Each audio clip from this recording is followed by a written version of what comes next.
ఎక్కడికి? నేను పరలోకానికి వెళ్తున్నా. పరలోకానికి వెళ్ళాలంటే జీవగ్రంథంలో నీ పేరు ఉండాలి. ఎందుకుండదు? నా పేరు నేను యేసయ్యని నమ్ముకున్నాను.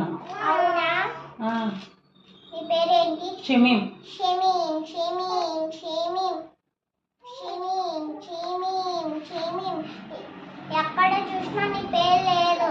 అయ్యో, ఎందుకు? నేను యేసయ్యని నమ్ముకున్నాను. నువ్వు సరిగ్గా నమ్ముకోలే. సైతానులారా రండి. ఆగు, ఎక్కడికి? పరలోకానికి వెళ్తున్నా. పరలోకానికి వెళ్ళాలంటే జీవగ్రంథంలో నీ పేరు ఉండాలి. నా పేరు ఎందుకు ఉండదు? నేను యేసయ్యని నమ్ముకున్నా, బాప్తిసం తీసుకున్నా. నీ పేరేంటి? గీత. గీత గీత గీత గీత. నీ పేరుంది. దేవదూతలు గారా రండి. వచ్చి గీతని తీసుకెళ్ళండి.